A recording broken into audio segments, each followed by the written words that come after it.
혹시 지금 우리가 나누고 있는 사도행전 말씀이 어떻게 전개되고 있는지 혹시 기억나십니까? 하도 오래돼가지고 좀 5주가 지나가지고 이방인의 구원 문제를 두고 예루살렘에서 총회가 열렸습니다. 장로의 총회는 10월 달에 열리는데요. 조금 있으면 열립니다. 총회의 결과 이방인이 구원을 얻기 위해서 유대인처럼 할례를 행하고 율법을 지켜야 한다라고 하는 주장이 받아들여지지 않았습니다. 구원은 이방인이나 유대인이나 관계없이 오직 예수님을 믿음으로 하나님의 은혜로 구원을 얻는다라고 결정이 났습니다. 예수님을 믿는 것 외에 그 어떤 다른 인간적인 조건도 부여하지 않도록 결정을 내렸습니다. 지금 우리가 볼 때는 너무나 당연한 결정이지만 당시로는 그렇지 않았을 것입니다. 28절 말씀인데요. 우리 같이 한번 읽어볼까요? 성령과 우리는 이 요긴한 것들 외에는 아무 짐도 너희에게 지우지 아니하는 것이 옳은 줄로 알았노니. 여기 짐이라는 표현은 뭐냐면 무게에서 나온 것으로 무거운 것을 뜻합니다. 그러니까 사람 위에 무언가 무거운 것을 얹어서 그 사람을 힘들게 하는 것을 말하는 표현입니다. 우리 옆 사람한테 한번 해볼까요? 옆 사람한테 좀 가까이 붙으셔가지고요. 손으로 옆 사람 어깨를 이렇게 지그시 누르는 거예요. 한번 해보세요. 한번 눌러보세요. 아니 그렇게 눌러가지고 무겁겠어요? 지그시 이렇게 눌러보라니까요.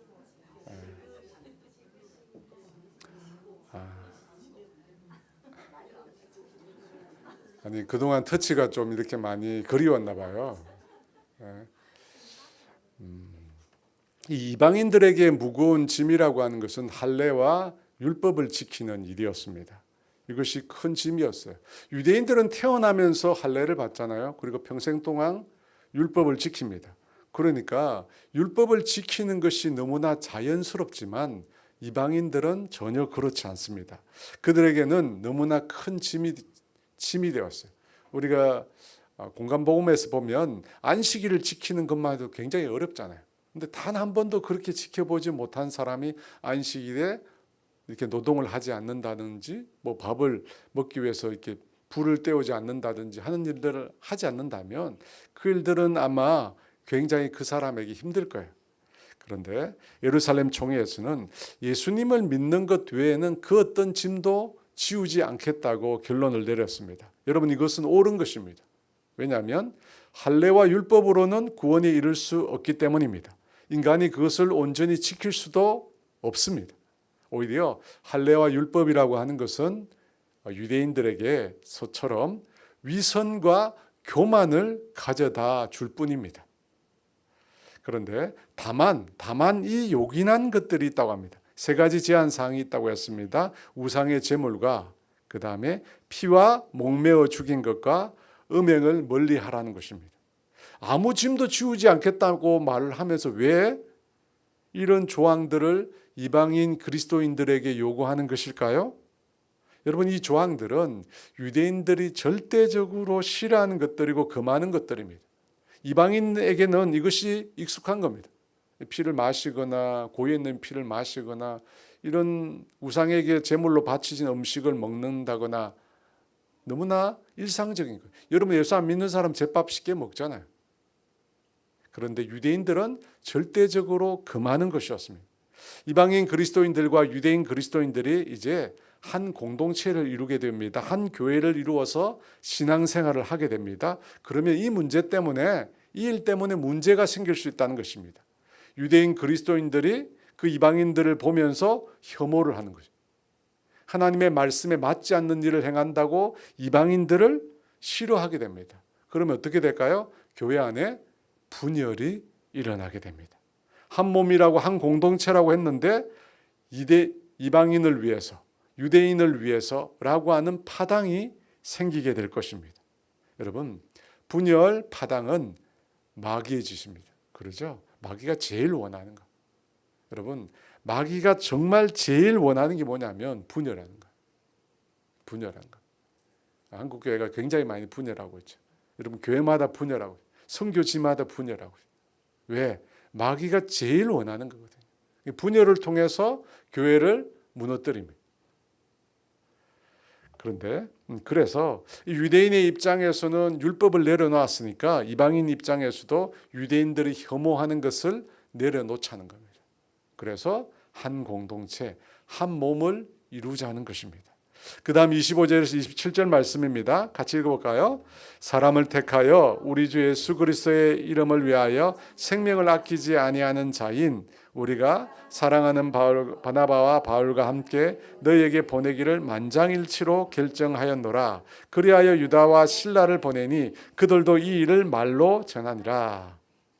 이방인의 구원 문제가 구원 문제에 대한 논쟁이 최초로 일어난 교회는 시리아 안디옥 교회였습니다. 그 교회 지금 바울과 바나바 외에 누구를 보낸다고 합니까? 누구라고 되어 있죠? 유다와 실라라고 하는 사람을 보냅니다. 그리고 그들을 통해서 예루살렘 교회에서 있었던 총회의 결과를 그들을 통해서 전하겠다고 합니다. 그래서 30절에도 보면 편지를 보냈다는 걸 알 수 있는데 유다와 실라 두 사람을 보내서 편지뿐만 아니라 직접 말로도 총회의 결과에 대해서 알려주겠다고 합니다. 그런데 여러분, 왜 예루살렘 교회는 바울과 바나바 외에 유다와 실라 이 두 사람을 같이 보내었을까요? 왜 보냈죠? 두 가지 이유가 있습니다. 첫째는 이 안디옥 교회 성도들이 이 이방인 구원 문제에 관해서 바울과 바나바의 말만으로 충분해하지 않았기 때문에 애초에 그들이 바울과 바나바가 유대인 그리스도인들과 할례와 율법에 관해서 논쟁을 했습니다.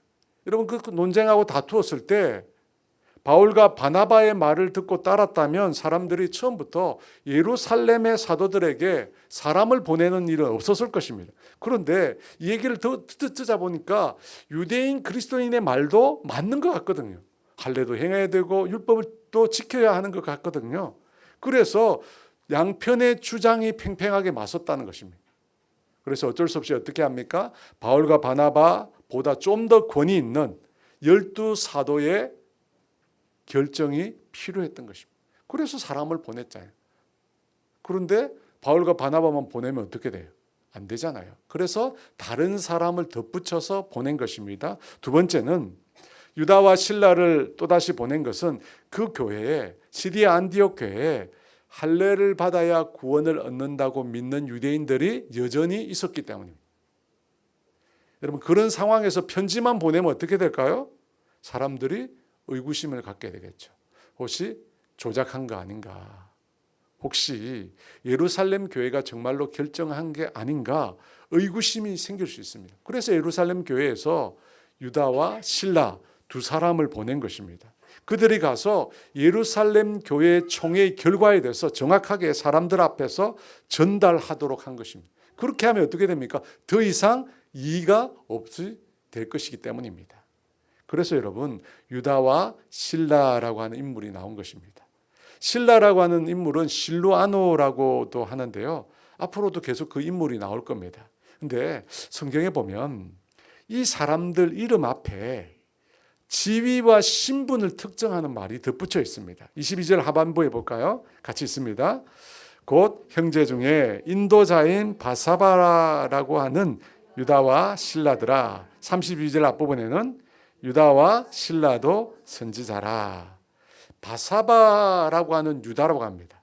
이 바사바라는 말은 무슨 뜻이냐면 안식일의 아들이라는 뜻입니다. 안식일의 아들. 일종의 별명이죠. 여러분 말은 별명인데 다르게 말하면 호라고 그러죠. 흔히. 여러분 자기 이름에 특별하게 의미를 부여하기 위해서 호가 있는 분 있잖아요. 보통은 이 호가 있는 사람은 어떤 사람입니까? 인지도가 있는 사람이죠. 그죠? 보통 인지도가 있는 사람들이 자기 호를 만듭니다. 그런데 이 유다는 그 인지도 있는 그 자기 이름 외에도 또 그 앞에 무슨 말이 붙어 있습니까? 인도자라는 말이 붙어 있습니다. 인도자 바사바라고 하는 유다. 인도자란 말이 무슨 뜻일까요? 이 말은 주도권을 쥐고 있는 이라는 뜻입니다. 무슨 말입니까? 유다가 예루살렘 교회 내에서 주도권이 있었다는 겁니다. 영향력이 있었다는 것입니다. 그리고 32절에도 보면 신라와 함께 그를 가리켜 누구라고 합니까? 선지자라고 합니다. 선지자. 사람들에게 하나님의 말씀을 전하는 선지자로 유다와 신라가 여겨졌던 것입니다. 그러니까 여러분, 지금 예루살렘 교회에서 안디옥 교회에 보낸 사람이 지금 우리로 치면 초신자나 이런 사람이 아니에요. 어떤 사람입니까? 예루살렘 교회 내에서 아주 입지가 분명하고 지도자 위치에 있는 사람을 보낸 겁니다. 그래야 신뢰가 있을 거 아니에요. 그래야 권위가 있을 거 아닙니까? 그런 사람을 보내어서 총회의 결과가 의심 없이, 추호의 의심도 없이 잘 전달될 수 있도록 한 것입니다. 30절 31절 말씀입니다. 같이 있습니다.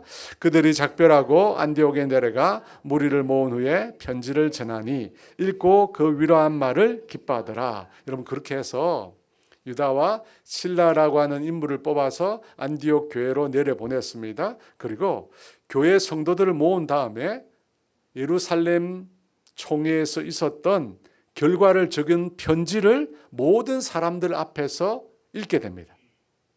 그때 그 위로한 말을 듣고 사람들이 기뻐했다고 합니다. 예루살렘 교회 총회가 결정한 내용을 담고 있는 편지를 듣고, 편지의 내용을 듣고 사람들이 기뻐했다고 합니다. 왜 기뻐했죠? 그동안 이 이방인의 구원을 얻기 위해서 할례나 율법을 받아야 되느냐 아니면 받지 않아야 되느냐라고 하는 문제를 두고 교회가 혼란스러웠던 거예요. 교회가 나누어져 있었습니다. 서로 다투고 심하게 분쟁했다고 했습니다. 여러분, 그 일을 통해서 성도들의 마음이 어떨까요? 성도들의 마음이 전부 불편합니다. 힘들어요. 그래서 오죽했으면 바울과 바나바가 있음에도 불구하고, 그렇게 탁월한 목회자가 있음에도 불구하고 그 내용을 확인해 달라고 예루살렘에 사람을 보냈겠습니까? 그만큼 그 다툼으로 인하여, 논쟁으로 인하여 교회 성도들이 힘들었던 거예요. 그래서 그 총회 결과가 성도들에게 전달되었을 때 성도들이 무엇을 얻었습니까? 위로를 얻었다는 거예요. 지금까지 괴로움이 완전히 해소되었다는 것입니다. 우리는 별로 그런 논쟁 때문에 어려워하지 않지만 여러분, 싸움이 있는 교회 가보면 그런 논쟁 때문에 그죠? 어려움이 커요. 근데 어려움 가운데 있는데 그 문제를 아주 명확하게 속 시원하게 해결해 준 거예요. 그래서 성도들 마음에 위로를 얻었다고 합니다. 그런데 여러분, 성경에 보면 이 위로라고 하는 말에 보면 단어가, 그 숫자가 적혀 있어요. 잘 보십시오.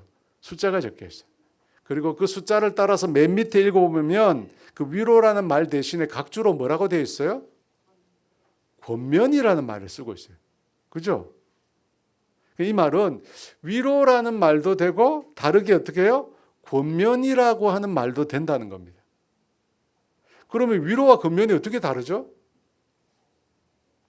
제가 이해하기로는, 제가 이것 때문에 고심을 많이 했어요. 위로와 권면이 뭐가 다르지?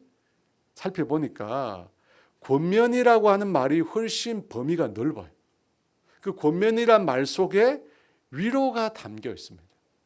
그래서 때로 이 위로와 권면이 교차적으로 사용이 됩니다. 32절에 볼까요? 32절 말씀 같이 읽어볼까요? 유다와 실라도 선지자라 여러 말로 형제를 권면하여 굳게 하고. 여러분, 이번엔 권면인데 그 밑에 보면 뭐라고 되어 있어요? 성경에 보면 각주에 위로라는 말이 있습니다. 그러니까 이 권면이라는 말과 위로라는 말이 교차적으로 사용하는데 권면이 훨씬 큰 범위의 말이다라고 생각하면 됩니다. 근데 권면이란 말이 헬라어로 무슨 말이냐면 파라클레시스라는 말입니다. 파라클레시스. 우리말로 하면 격려, 간청, 위로, 위안을 뜻하는데 용기를 잃었을 때, 의기소침할 때 힘과 용기를 불어주고, 지치고 힘들 때 짐을 대신 져주고 격려하고 돕는 것 등을 가리키는 표현입니다. 말이 굉장히 많은데 생각해 보면 힘들 때 힘을 부어주고, 힘을 불어넣어주고, 용기를 주고, 같이 짐을 져주고, 이 위로하는 그런 것들을 다 파라클레시스라고 합니다. 그런데 이 예루살렘 교회의 이 총회의 결과를 담은 편지가 성도들을 권면 위로해 주었다고 합니다. 제가 앞서 말씀드렸듯이 이방인의 구원 문제로 교회가 시끄러웠거든요. 예수 믿으면 구원 얻는다고 말하는데 다른 한편에서는 율법도 행하고 할례도 행해야 된다 말합니다. 그 때문에 교회가 나누어질 그런 형편이 있었어요. 그런데 총회 결과로 인하여 혼란과 다툼은 사라지고 그동안 힘들었던 마음고생을 전부 다 날려버리게 된 것입니다. 그래서 위로를 얻었다고 합니다. 그런데 여러분, 그 편지 외에도 유다와 실라가 32절에 보면 여러 말로 성도들을 권면 위로하여 그 신앙을 굳게 해주었다고 말합니다. 32절 말씀 같이 읽어볼까요? 유다와 실라도 선지자라 여러 말로 형제를 권면하여 굳게 하고 권면하여 굳게 했다고 합니다. 신앙과 삶을 굳세게 견고하게 세워주었다는 것입니다. 여기까지 서론이에요.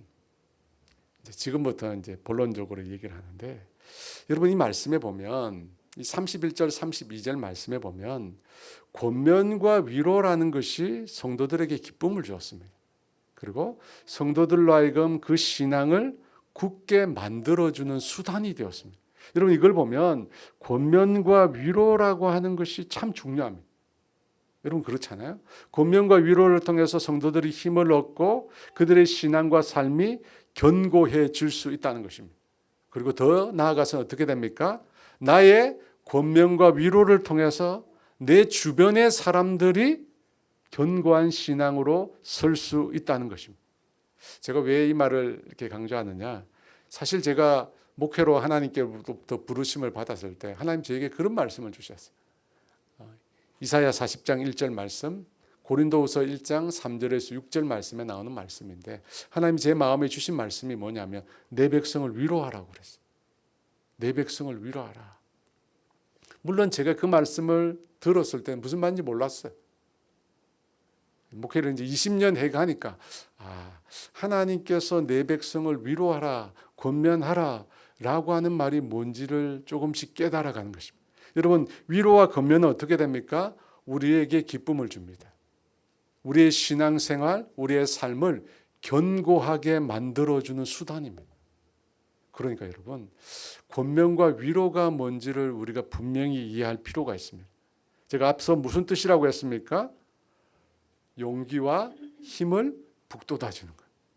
지치고 의기소침하고 낙심하고 힘들어하는 사람들에게 대신 짐을 져주고 그들의 슬픔을 도닥여주고 힘을 낼 수 있도록 도와주는 것.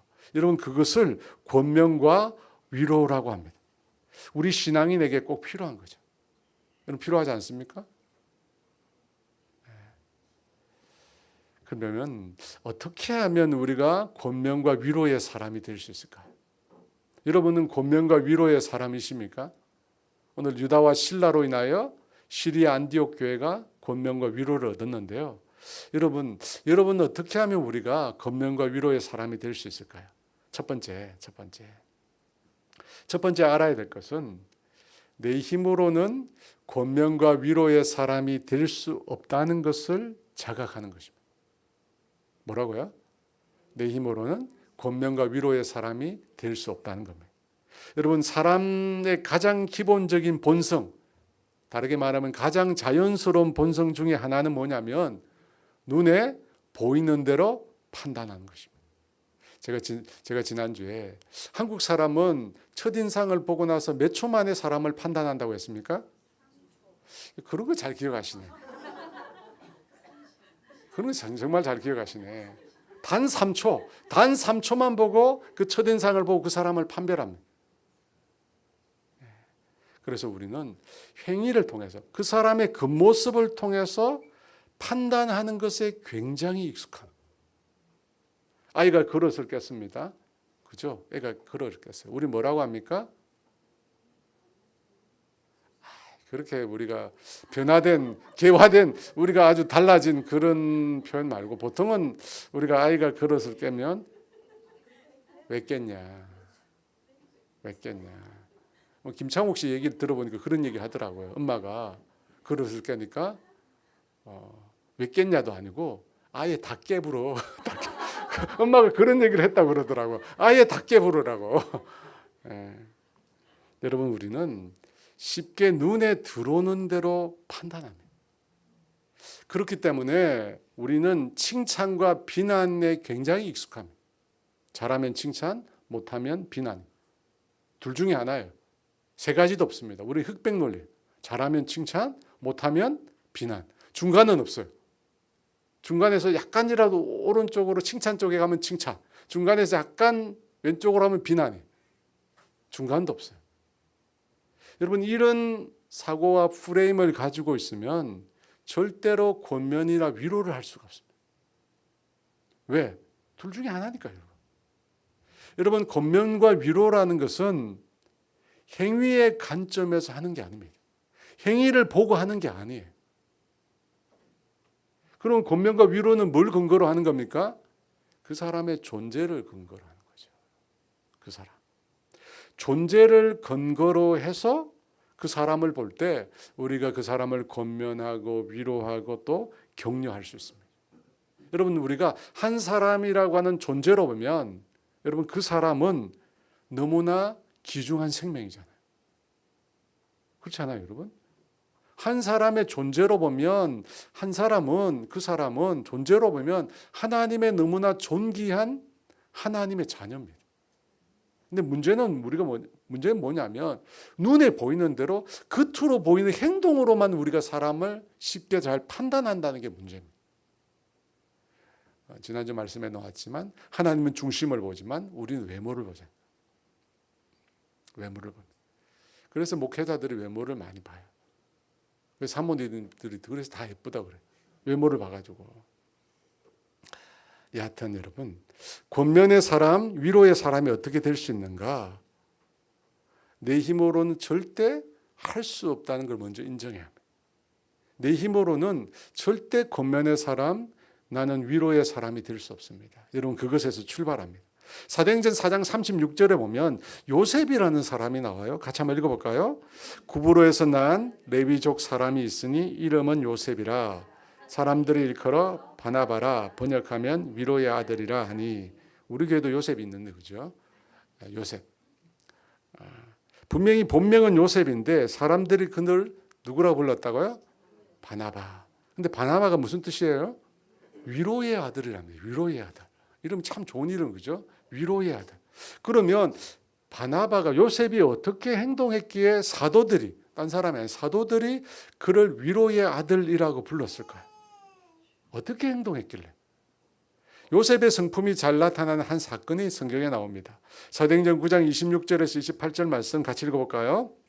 사울이 예루살렘에 가서 제자들을 사귀고자 하나 다 두려워하여 그가 제자됨을 믿지 아니하니 바나바가 데리고 사도들에게 가서 그가 길에서 어떻게 주를 보았는지와 주께서 그에게 말씀하신 일과 담대히 말하였는지를 전하니라. 사울이 제자들과 함께해서 예루살렘에 출입하며, 여러분, 이 내용은 여기서 나오는 사울은 바울이죠. 바울이 어떻게 해서 예루살렘 교회를 출입할 수 있게 됐는지 그 얘기를 다루고 있습니다. 여러분, 바울이 되기 전 사울은 예수 믿는 자를 붙잡으려고 다메섹에까지 갔던 사람입니다. 그런데 그 다메섹에서 예수님을 만나고 회심하게 됩니다. 예수님을 만난 직후에 사울은 완전히 바뀝니다. 하루아침에 바뀌어서 핍박자에서 그 다음 날부터 바로 복음 전도자가 됩니다. 예수 안 믿는 사람에게 복음을 전하게 됩니다. 하지만 여러분, 그와 같은 이 사울의 변화를 다른 그리스도인들은 믿지 않았다고 합니다. 그의 제자됨 회심을 믿지 않았다고 합니다. 왜냐하면 워낙 악명이 높았잖아요. 바울 같은 사람, 사울 같은 사람은 절대 예수를 믿지 않을 거라고 생각할 정도로 악명이 높았던 것입니다. 그래서 사울이 예수 믿는 자를 붙잡으려고 일부러 회심한 척 했다는 생각도 아마 사람들이 가졌을 것입니다. 여러분, 그것을 알게 된 후에 사울의 마음은 어땠을까요? 왜 사람들이 나의 회심을 믿지 않는 것일까? 의구심을 갖기도 했을 거고, 다소 왜 내가 변화된 것을 이렇게 아무도 인정해 주지 않을까? 다소 의기소침하지 않았을까 생각이 됩니다. 그런데 그때 바나바가 어떻게 했다고 합니까? 바나바가 그 사울을 데리고 사도들에게 갔습니다. 그리고 사도들에게 이 사울이 어떻게 예수님을 만났고 예수님이 그에게 어떤 말을 했고 다메섹에서 그가 어떻게 담대히 복음을 전했는지를 다 말해 주었습니다. 사울이 말한 것이 아니라 바나바가 사울을 데리고 가서 사람들에게 그가 직접 나서서 말을 해준 것입니다. 여러분, 바나바는 지금 사울의 신원 보증을 한 거예요. 요즘 말로 하면 완전히 신원 보증을. 의심으로 가득 찬 성도들에게 사울이 진정으로 회심했다는 사실을 알려주었습니다. 그런데 왜 다른 그리스도인과 달리 바나바는 사울을 그렇게 대했을까요? 여러분 성경에 보면 다른 사람이 안 나와요. 다른 모든 믿는 예루살렘의 그리스도인들은 사울을 향하여 의심의 눈초리를 갖고 있어요. 과연 저 사람이 변화되었을까? 저 사람이 회심했다고 하는데 과연 예수 믿는 사람일까? 의심의 눈초리를 거두지 않았는데 유독 바나바만 그렇지 않았습니다. 왜 그렇죠? 왜 그렇습니까? 바나바는 겉으로 눈에 보이는 대로 사울을 판단하지 않았기 때문에. 그죠, 여러분? 눈에 보이는 대로. 과거에 그가 행한 대로 그걸 근거로 사울을 판단하지 않았던 거예요. 여러분, 격려라는 말이 있고 칭찬이라는 말이 있습니다. 우리가 생각할 때는 비슷해 보이는데요. 격려와 칭찬은 다릅니다. 어떻게 다를까요? 여러분, 칭찬은 어떤 경우에 우리가 주는 거죠? 잘했을 때. 그죠? 칭찬은 잘했을 때 줍니다. 그러면 격려는 어떨까요? 격려는 그렇지 않을 때도 할 수 있는 게 격려입니다. 왜냐하면 격려라고 하는 말, 권면이나 위로한 말과 같은 말인데요. 격려라고 하는 것은 존재에 대해서 하는 거거든요. 존재에 대해서. 칭찬은 행위에 대해서 하는 겁니다. 그래서 그가 행한 과거의 일에 대해서 칭찬하고 상을 주는 것입니다. 과거 지향적이에요. 하지만 격려는 그 존재에 대해서 그 존재의 앞으로를 생각하면서 하는 거예요. 그러니까 미래지향적입니다. 그래서 여러분, 격려는 잘한 일이 아무것도 없는 순간에도 어떻게 해요? 할 수 있어요. 칭찬은 잘해야만 할 수 있지만 격려라고 하는 것은 잘한 일이 아무것도 없을 때도 할 수 있는 게 격려입니다. 그래서 우리는 뭘 해야 되죠? 그죠? 네.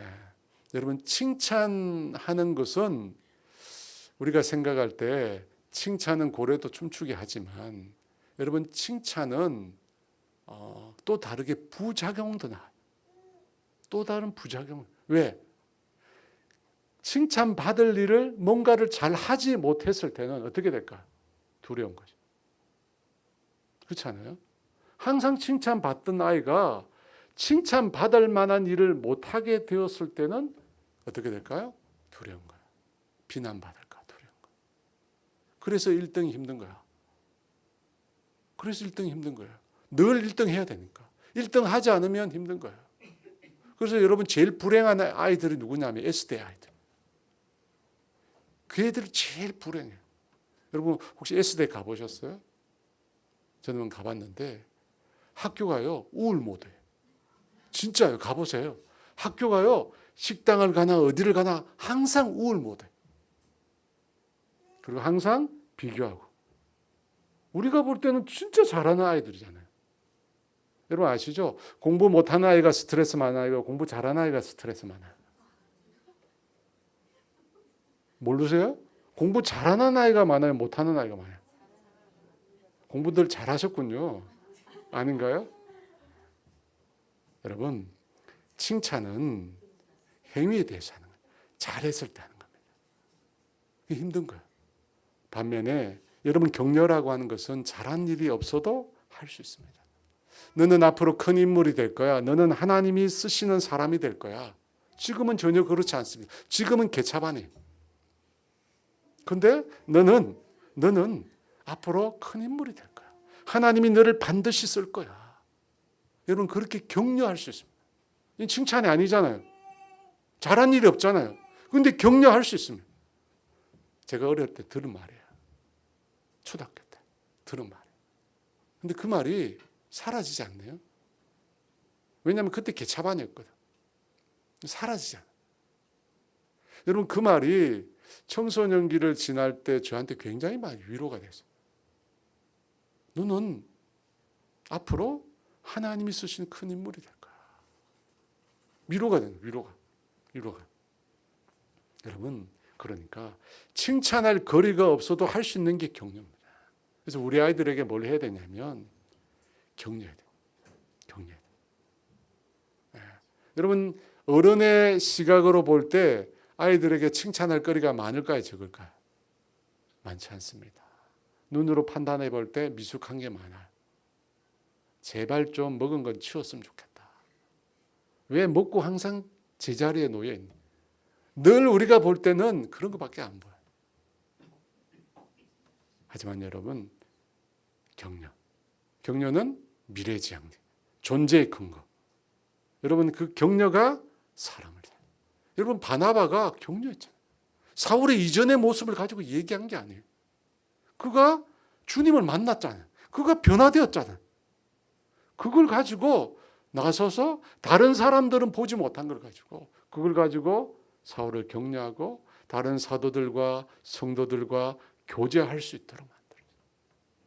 그래서 여러분 바울이 예루살렘 교회 성도들과 교제하고 신앙의 뿌리를 내릴 수 있었던 것입니다.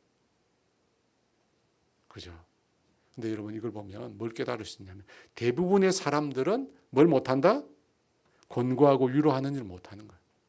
여러분 예루살렘에 있는 성도들이 다 사울을 보면서 그런 마음을 못 가진 거예요. 왜 못 가졌죠? 겉으로 행동으로만 봤거든. 사랑하는 여러분, 지금 우리가 살고 있는 이 세상도 마찬가지입니다. 다 겉으로 눈에 보이는 대로 판단합니다. 그리고 잘하면 칭찬하고 못하면 비난하고 정죄합니다. 그런데 여러분 격려하고 위로하는 게 얼마나 귀해요. 크리스찬에게 너무나 중요한 성품이에요. 너무나 중요해요.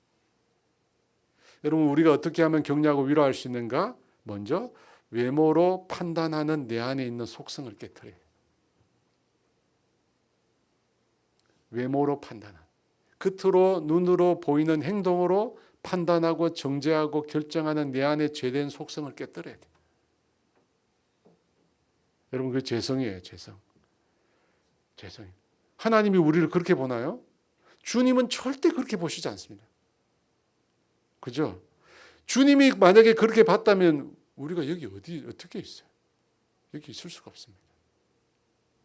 주님은 우리라는 존재를 귀하게 보십니다. 예수님은 고아와 과부와 세리와 죄인들과 함께 친구가 되셨어요. 근데 바리새인과 율법학자들은 어떻게 됐어요? 그들을 정죄하고 비판했습니다. 왜 예수님께서 죄인들의 친구가 되실 수 있었습니까? 그들을 보이는 행위로 외모로 판단하지 않으셨기 때문에. 그죠? 않으셨기 때문에. 그들의 존재 보신 것입니다. 두 번째 어떻게 하면 권면과 위로의 사람이 될 수 있는가? 동일한 아픔을 경험하면 그렇게 됩니다. 무슨 말씀인지 아시겠죠? 여러분 암 걸린 사람을 누가 위로할 수 있습니까? 암에 걸렸거나 암에 걸린 사람이겠죠. 같은 고통을 경험한 사람은 용기를 줄 수 있고 힘을 줄 수 있습니다. 예수님께서 우리 인생을 권면하고 위로하실 수 있는 이유는 예수님께서 우리와 동일한 고난을 받으셨기 때문입니다. 히브리서 4장 15절 말씀 같이 읽어볼까요? 우리에게 있는 대제사장은 우리의 연약함을 동정하지 못하실 이가 아니요 모든 일에 우리와 똑같이 시험을 받으신 이로되 죄는 없으시니라. 용인 호스피스 원목 목사님이 원주의 목사님이십니다. 이분이 매일 말기 암 환자들을 만나잖아요. 그리고 그분들을 세상에서 이제 세상에 떠나가실 때 그분들을 위로하고 격려하는 일을 합니다. 근데 이분이 자신이 암이 걸렸거든요. 암이 걸리고 난 다음에 그런 얘기를 했어요. 내가 이제야 비로소 암 환자를 위로할 수 있다. 그전에는 정확히 몰랐대요. 근데 암이 걸린 후에 암 환자의 마음을 알겠더라는 거예요. 여러분, 동일한 고통을 경험한 사람은 어떻게 해요? 동일한 고통 가운데 있는 사람을 위로할 수 있습니다. 위로할 힘이 있어요. 위로할 힘이 있어요. 고린도후서 1장 4절 말씀 같이 읽을까요? 우리의 모든 환난 중에서 우리를 위로하사 우리로 하여금 하나님께 받은 위로로서 모든 환난 중에 있는 자들을 능히 위로하게 하시는 이시로다. 그죠? 동일한 고난. 그래서 재수생 엄마는 그죠? 또 다른 재수생 엄마를 위로할 수 있습니다. 두 분이 같이 앉아 있는데 위로할 수 있어요. 위로할 수 있어요. 주님은 우리로 하여금 환난 중에 있는 자들을 위로하게 하십니다. 그 방법이 뭐죠? 우리가 먼저 환난을 겪고 환난 중에서 하나님의 위로를 경험하거든요. 그리고 난 다음에 우리가 받은 그 위로를 가지고 환난 중에 있는 사람을 위로하는 것입니다. 그러니까 여러분 이 말씀을 보면 고난이라는 거 있잖아요. 우리가 겪는 고난은 또 다르게 말하면 우리의 사명이 됩니다. 우리가 고난 겪음으로 그 고난을 겪음을 통해서 하나님의 은혜와 사랑을 경험함으로 고난 중에 있는 사람을 위로할 능력이 생기는 거죠. 그래서 여러분 남다른 고난은 뭐냐면 남다른 사명이 부여된 거예요. 남다른 고난, 다른 사람이 겪지 못하는 고난을 내가 겪었다면 나에게 남다른 사명이 있는 거예요. 그러므로 여러분 고난 때문에 아파만 하지 마시고 그 고난과 이 어려움을 통해서 주님이 행하시려고 하는 게 뭔지를 앞으로 이렇게 쭉 내다보세요. 고난이라는 현실에만 갇혀 있지 마시고 하나님이 나에게 이런 고난을 통해서 뭘 행하시려고 하는 것일까? 앞을 내다보라는 거예요. 왜요? 내가 겪은 이 고난을 통해서 나는 또 다른 나와 같은 고난 가운데 있는 사람을 위로할 능력이 생긴 거예요. 사실 지난 화요일 날 3일 전이죠. 저희 고모님이 소천하셨어요. 88세 되셨는데 화요일 날 새벽에 부르심을 받았어요. 아무런 너무 힘들어 많이 하셨는데 근데 막상 떠나고 나니까 또 슬픈 마음이 많이 생기네요. 그 고모님이 저를 또 이제 조카니까 얼마나 많이 챙겨주셨겠어요. 그래서 전화상으로 막 통화할 때 막 부르시던 그 목소리가 그립고요. 그래요. 그런 슬픈 일을 경험함으로 우리가 다른 사람의 슬픈 일에 함께 참여할 수 이렇게 아픈 거구나. 그 일을 경험함으로 아픈 가운데 있는 사람들을 우리가 위로할 수 있습니다. 여러분 그것이 하나님이 우리에게 주신 뜻이에요. 뜻이야. 권면과 위로를 어떻게 하는가? 동일한 거. 그러므로 여러분 고난을 달라고 굳이 기도할 필요는 없지만 고난에는 이유가 있다. 하나님의 뜻이 있다는 것을 우리가 기억해야 합니다. 그 뜻 중에 하나가 뭐냐? 다른 사람을 권면하고 나와 동일한 어려움을 겪고 있는 사람을 위로하는 거예요. 위로하는 거예요. 그러니까 여러분 자신의 문제만 이렇게 보지 마시고 나의 이런 고난을 통해서 동일한 고난 가운데 있는 사람을 내다보는 것. 이게 하나님의 뜻이요. 하나님이 원하시는 것입니다. 그렇게 내다보시는 저와 여러분 되기를 원합니다. 세 번째, 어떻게 권면과 위로의 사람이 될 것인가? 32절 말씀 다시 한번 읽어볼까요? 유다와 실라도 선지자라 여러 말로 형제를 권면하여 굳게 하고 유다와 실라가 선지자라고 합니다. 여러분 선지자는 어떤 사람이죠? 선지자 앞에 쓴 사람이 선지자죠. 선지자니까. 근데 선지자는 그 입에 하나님의 말씀이 있는 사람이에요. 하나님께서 그 입에 말씀을 주신 사람, 그 사람이 선지자입니다. 그런데 그 선지자 사역을 통해서 유다와 실라의 선지자 사역을 통해서 어떻게 해요? 하나님의 말씀을 들은 사람들이 굳게 된다. 신앙적으로 영적으로 굳게 된다. 여러분 이 말씀을 보면 선지자란 말을 썼잖아요. 선지자가 그 입에 하나님의 말씀이 있는 사람입니다. 이걸 보면 우리에게 정말 필요한 권면과 위로는 누구에게서 오는 거예요? 하나님에게서 오는 거예요. 하나님의 말씀이 사실은 우리를 진정으로 위로합니다. 하나님의 말씀이 사실은 진정으로 우리를 격려해 줍니다. 여러분 우리에게 힘을 주고 용기를 주고 의기소침하고 우리가 비관에 빠져 있을 때 우리를 건져주는 모든 것들은 하나님의 말씀으로부터 납니다. 여러분 확신하십니까? 정말요? 정말 확신하세요? 갸우뚱하시는데 정말 확신하세요? 그러면 여러분을 살려낸 말씀이 있으세요? 내 인생을 그 의기소침으로부터 그 절망으로부터 아픔으로부터 내 인생을 건져낸 말씀이 있으세요? 살려낸다면서요. 저는 디모데전서 1장 7절이 그 말씀 중에 하나인데요. 하나님은 우리에게 주시는 것은 두려워하는 마음이 아니요 오직 능력과 사랑과 절제하는 마음이니. 제가 이 말씀 붙잡고 우울증에서 벗어났으니까 저는 이 말씀 붙잡고 매일 기도했어요. 하나님이 우리에게 주는 것은 두려워하는 마음이 아니요. 내 마음속에 있는 이 두려움 하나님 주신 게 아니라 하나님 준 게 아니라 하나님은 나에게 이런 것 주시는 분이 아니라 하나님 나에게 사랑을 주시는 분, 하나님 나에게 능력을 주시고 절제하는 마음을 주시는 나의 사랑하는 아버지라고 계속 이 말씀을 되뇌이고 선포하는 거예요. 선포. 하나님은 나에게 두려움 주시는 분 아니에요. 온전한 사랑이 두려움을 내어 쫓는다. 계속. 여러분 사실을 우리가 몰라서 그래요. 여러분 하나님의 말씀에 능력이 있습니다. 하나님의 말씀에 능력이 있어요. 왜 그렇죠? 왜 하나님의 말씀에 능력이 있을까요? 하나님의 말씀은 그 말씀 그대로 성취되기 때문에. 여러분 하나님의 말씀의 특징이 뭐냐? 능력이 있다고 했잖아요. 능력이 있다는 말이 뭐냐? 성취된다는 거예요. 이루어진다는 거예요. 여러분 사무엘의 특징이 뭐였어요? 그가 한 말이 단 하나도 땅에 떨어지지 않고 다 이루어지는 거예요. 그걸 보고 온 이스라엘 사람들이 사무엘이 하나님의 선지자임을 인정했어요. 하나님 말씀 특징이 뭐냐? 말한 대로 말씀한 대로 이루어져. 이사야 40장 1절 말씀은 이런 말씀으로 시작합니다. 같이 읽어볼까요? 너희는 위로하라. 네.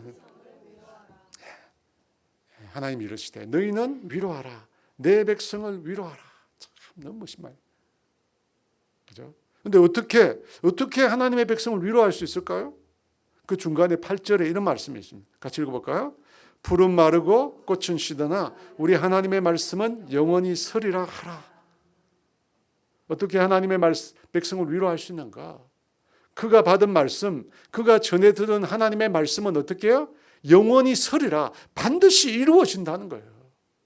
하나님의 말씀을 붙들고 그 말씀 의지하고 살아가는 자는 반드시 그 말씀의 성취를 경험한다는 거예요. 여러분 그걸 통해 위로를 얻는 거죠.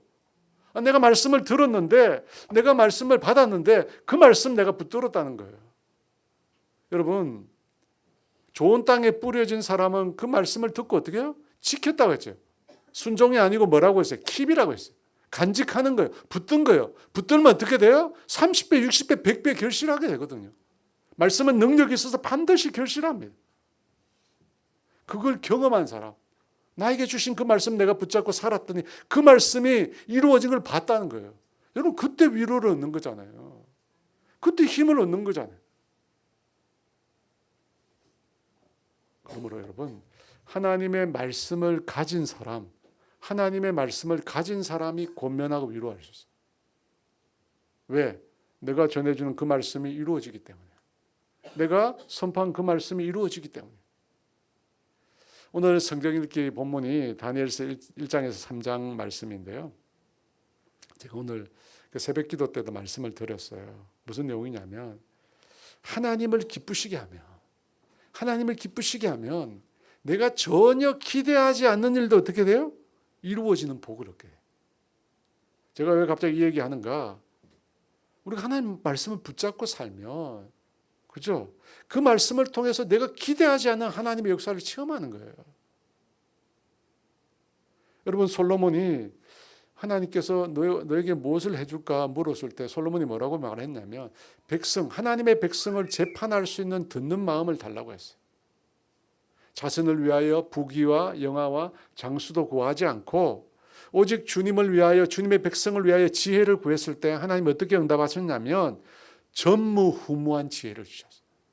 전무후무한 지혜를 주시고 그가 구하지 않는 것까지 다 주셨어요.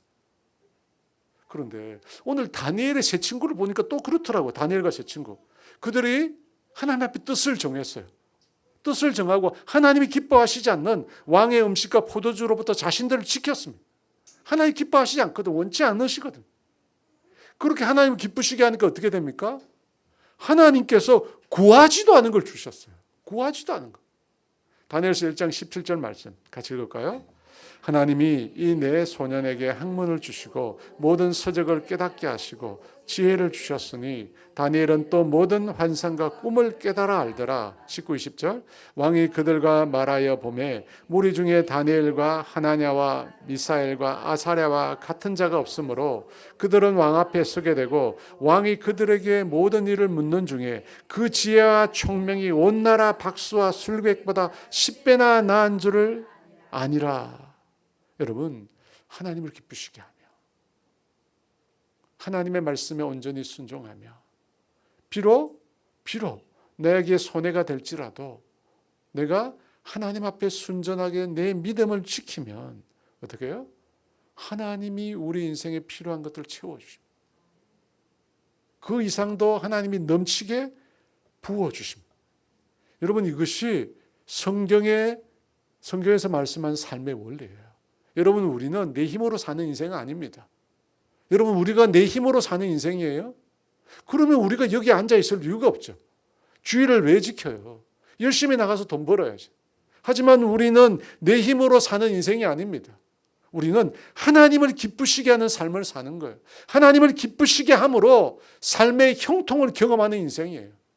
여러분, 우리 인생의 방법이 그거예요. 하나님을 기쁘시게 하는 삶을 사는 거예요. 하나님이 원하시는 삶을 사는 거예요. 하나님이 바라시는 삶을 사는 거예요. 그러면 어떻게 한다고요? 필요한 건 하나님이 주시는 거예요.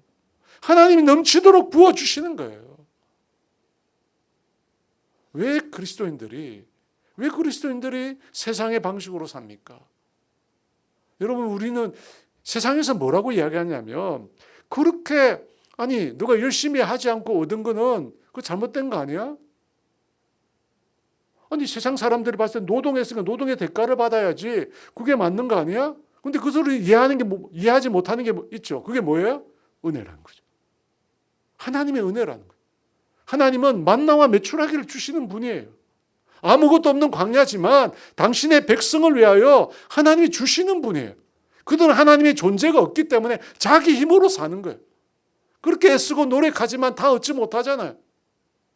그리고 공고해하고 많이 얻은 사람은 탐욕하고. 근데 우리는 그렇게 살지 않습니다. 우리는 하나님을 기쁘시게 하는 삶을 살아요. 하나님과 동행하는 삶을 사는 거예요. 그때 어떻게 됩니까? 하나님께로부터 위로도 얻고 하나님께로부터 힘도 얻고 하나님께로부터 필요한 모든 걸 얻는 거예요. 여러분, 이것이 그리스도인의 삶이에요. 여호수아 1장 7절과 8절 말씀 같이 읽어볼까요? 오직 강하고 극히 담대하여 나의 종 모세가 내게 명령한 그 율법을 다 지켜라. 우로나 좌우로나 치우치지 말라. 그리하면 어디로 가든지 형통하리니 이 율법책을 내 입에서 떠나지 말게 하여 주야로 그것을 묵상하여 그 안에 행하라. 그리하면 내 길이 평탄하게 될 것이며 내가 형통하리라. 여러분, 형통하게 되고 평탄하게 된다는 말씀 앞에 뭐가 되어 있어요? 열심히 살라고 되어 있습니까? 열심히 네가 할 수 있는 최선을 다하라고 되어 있습니까? 아닙니다. 뭐라고 되어 있어요? 하나님의 말씀을 지켜 행하라는 거예요. 주야로 그 말씀을 내 입에서 떠나지 말고 묵상하며 그 안에 기록된 듯 지키라는 거예요. 하나님과 동행하라는 겁니다. 그러면 너를 형통하게 해주겠다는 거예요. 여러분, 삶의 방식이 다른 거예요. 여러분, 노력이 필요 없다는 뜻이 아닙니다. 우리에게 우선순위가 있습니다. 우리가 의지할 분이 있어요. 하나님이십니다.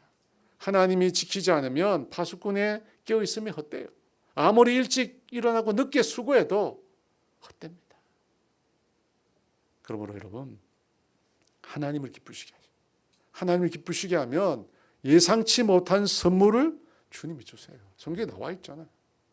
10배나. 10배라는 말은 여러분 비교 불가라는 거예요. 바벨론에 얼마나 뛰어난 사람이 많아요. 그런데 그들보다 10배의 지혜를 하나님 주셨어요. 감당할 수 없는 지혜를 주셨어요. 여러분, 이런 놀라운, 우리가 예상치 못한, 그죠? 그런 놀라운 하나님의 축복과 선물을 여러분이 다 받아 누렸으면 좋겠습니다. 그렇게 되시길 축원합니다. 마지막으로 어떻게 권면과 위로의 사람이 될 것인가? 성령님. 여러분, 근면이라고 하는 헬라어 단어가 파라클레시스라고 했습니다. 이 명사형이 뭐냐면 파라클레토스입니다. 파라클레토스, 보혜사, 성령님을 지칭하는 표현입니다. 여러분, 성령님은 우리를 돕는 분입니다. 권면, 위로 다 이 속에 포함되어 있어요. 보혜사란 말에 다 포함되어 있어요. 우리 옆에서 변호도 하시고 우리에게 필요한 것들을 공급해 주시고 우리에게 보호자가 되시고 위로자가 되시고 우리 힘이 되시고 우리의 능력이 되시고. 근데 성령님께서 우리를 권면하고 위로하는 주 통로는 말씀을 통해서죠. 말씀을 통했습니다. 그뿐만 아니라 여러분, 성령의 은사 중에 예언이라고 하는 은사가 있습니다. 근데 그 예언을 통해서 우리를 권면하고 위로한다고 성경이 나와 있어요. 고린도전서 14장 3절 말씀 같이 읽어볼까요? 그러나 예언하는 자는 사람에게 말하며 덕을 세우며 권면하며 위로하는 것이라. 이거 나와 있죠. 성령의 은사 중에 예언의 은사. 여러분, 그 예언의 은사는 하나님께서 교회 공동체를 섬기라고 주신 것입니다. 그런데 그 예언의 은사가 뭘 하느냐면 권면하고 위로를 해줍니다. 여러분, 예언이 뭔가? 신약시대의 예언이 뭔가? 여러분, 그거는 권면하고 위로하는 겁니다. 권면이 뭐예요? 위로가 뭐예요? 힘을 북돋아주고 지치고 공고하고 아픈 사람들을 도닥여주고 힘을 공급해주고 힘을 낼 수 있도록 도와주는, 여러분, 그게 권면 위로예요. 그런데 이 예언의 은사를 사람들 중에는 하나님께서, 성령님께서 부어주시는데 부어주시고 나면 그것이 자기 것인지 생각하는 사람들이죠. 무슨 말씀이냐면, 내가 은사를 받았다, 성령의 은사를 받았다. 그러면 사람들이 뭐라고 생각하면 이 은사가 내 것이다, 하나님이 나에게 주셨다, 그래서 내 소유다라고 생각한다는 것입니다. 저는 은사라는 것을 그렇게 생각하지 않습니다. 여러분, 만약에 하나님 선물로 주셔서 그것이 내 것이 내 소유가 되었다면 언제든지 내가 쓸 수 있어야 되죠. 그렇잖아요? 내가 예를 들어서 병 고침의 은사를 받았어요. 내 거라면 내가 언제든지 써야죠. 그러면 병 고침의 은사를 가진 사람 주위에는 죽는 사람 아무도 없어야 돼요. 아픈 사람 아무도 없어야 돼요. 그런데 여러분, 그렇지 않잖아요. 뭐냐면 은사는 나에게 소유로 주신 선물이 아니라 사실은 은사라고 하는 것은 하나님의 임재를 뜻해요. 여러분, 성령님이 임재할 때 어떻게 되냐면 성령님의 역사가 나타납니다. 그죠? 성령님께서 여러분 충만히 임재하실 때 성령님의 능력이 나타나요. 놀라운 치유도 회복도 방금 같은 예언의 은사도 나타납니다. 임재하실 때 나타나는 거예요. 그래서 저는 소유가 아니라 임재라고 말해요. 임재. 여러분, 그 중에 예언이란 뭐냐? 덕을 세우고 권면하고 위로하는 거예요. 여러분, 신약시대 잘 아셔야 되는데 신약시대의 성령님의 은사와 은사로서의 예언과 구약의 예언은 달라요. 어떻게 다르죠? 구약시대 예언은 하나님께서 그 백성들에게 하신 말씀이나 일어난 일을 말씀하시는, 일어날 일. 앞으로 예루살렘이 멸망할 것이다, 유다가 멸망하고 바벨론으로 붙잡혀 갈 것이다 라 같은 미래에 일어날 일들을 하나님 말씀하셨어요. 하지만 신약시대에 성령의 은사로 주신 예언은 뭐라고 되어 있어요? 뭐라고 되어 있어요? 덕을 세우고 권면하고 위로하는 거예요. 그러니까 예언이 아니에요, 여러분. 미래 일을 가르쳐 주는 게 아니에요. 점장이처럼 미래 일을 가르쳐 주는 게 아니에요. 나와 있잖아요, 성경에. 덕을 세우고 권면하고 위로하는 게 예언이라고 나와 있잖아요. 신약에 은사로 주어진 예언이 여러분. 이제 그걸 사람들이 잘 모르니까 이 사기꾼들이 있는 거예요. 사기꾼들. 그래서 예언해 준다고 불러가지고 당신 이렇게 할 거라고, 이렇게 될 거라고. 그러니까 어떻게 하라고 그래요? 돈 내놔. 돈 내놔. 여러분, 성령의 은사로서 예언은 뭐냐면 권면하고 위로하는 거예요. 그 사람이 지치고 아픈 것들을 말해주고 하나님이 당신에게 힘주기를 원한다. 걱정하지 말라고. 하나님 당신의 보호자가 되신다. 하나님이 당신을 지킬 것이라. 그래, 그때 언제 그런 일이 일어난다고요? 성령이 임재하실 때. 성령이 임재하실 때. 성령이 임재하실 때. 여러분, 성령이 임재하실 때 우리 각 사람은 다른 사람에게 예언할 수 있어요. 은사는 소유가 아니에요. 제가 임재라고 했죠. 여러분 가운데 성령이 임재하실 때 또 다른 사람을 내가 위로할 수 있어요. 또 다른 사람에게 권면할 수 있어요. 또 다른 사람이 용기를 불어넣어 줄 수 있고 그 사람이 일어설 수 있도록 힘을 불어넣어 줄 수 있어요. 성령이 임재하실 때. 핵심은 그러니까요. 성령님이 임재. 성령이 임재하실 때. 제가 첫 번째 이야기했잖아요. 내 힘으로 할 수 없어요. 권면과 위로는 내 힘으로 할 수 없어요. 내 힘으로 한다고 해봤자요. 아무런 위로가 안 됩니다. 성령님. 근데 그 성령님은 뭐라고요? 임재. 성령님이 임재하시면 그 일이 가능해요. 그 일은 누구든지. 그런 생각할 수 있어요. 하나님은 지난번에 보니까 사모님은 막 사람들에게 권면도 주시고 아마 그때 들으신 분이 많을 텐데 권면도 주시고 위로를 많이 받았어요. 그분은 되는데 왜 나는 안 될까? 여러분 다 돼요. 다 돼요. 생각을 안 하는 거예요. 나에게는 과연 그런 게 없나? 여러분 성령 충만하고 하나님의 임재를 경험하면요. 그런 위로가 흘러나. 그런 권면이 흘러나와요. 그걸 내가 인정하지 않을 때 다 가능합니다. 다 가능해요. 바라기는 그 성령님의 임재를 통해서 여러분 옆에 사람들에게 위로가 되고 권면하는 그런 주의 사람들 다 되시기를 주의 이름으로 축원합니다.